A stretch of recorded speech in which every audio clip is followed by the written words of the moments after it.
Lost spring.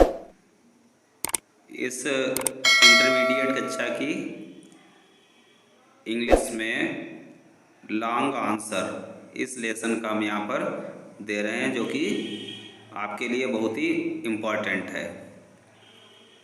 Give a brief account of life and activities of the pupil like Saheb e Alam settled in Seemapuri.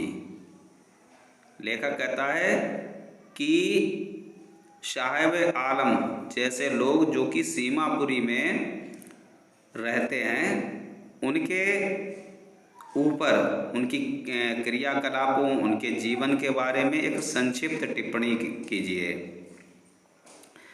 तो इसका answer यहाँ पर हम दे रहे हैं आपको। Seemapuri is slum area located on the periphery of Delhi.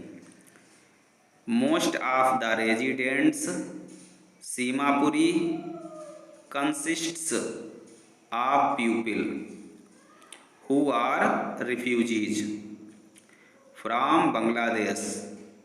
Saheb's family is among them. The area consists of mud structure with roofs of tin and tirpals.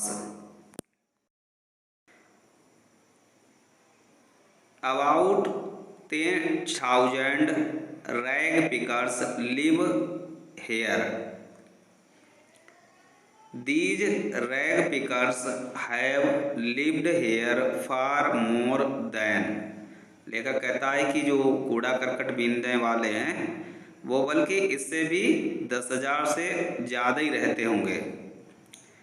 30 years without any identify। लगभग उन्हें रहते हुए कम से कम 30 वर्ष का समय हो गया है। उनका विदाउट एन आइडेंटिटी माने कोई भी उनका परिचय पत्र नहीं है, कोई भी परिचित नहीं है कहाँ के हैं। They do not have permit what have ration cards thanks to the selfish whims and wishes for the politicians. They can not their name on the voters lists and also buy grains.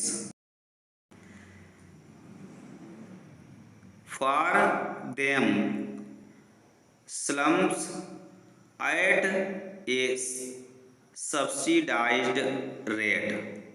तो यहाँ पर इस long answer में लेखक ने सीमापुरी में रहने वाले उन रैग पिकर्स जो कि कूड़ा करकट बीनते हैं उनका वर्णन किया है कि वो 30 वर्षों से वहाँ पर रह रहे हैं। राजनेताओं की दया दृष्टि से उन्हें राशन कार्ड तो मिल गया है और उनका नाम जो है वो वोटर लिस्ट में अब भी नहीं डाला गया है। तो इस तरह से ये लॉन्ग क्वेश्चन जो है वो लास्ट स्प्रिंग नामक लेखक से पाठ से लिया गया है। और इसमें जो है रैग पिकर्स में एक लड़का होता है साहिब आलम जो सीमापुरी में रहता है, तो उसको देख करके उसके रहन सहन और उसके क्रियाकलापों के बारे में इस आंसर में डाला गया है। मतलब इस आंसर को उसी के जीवन से ढाला गया है।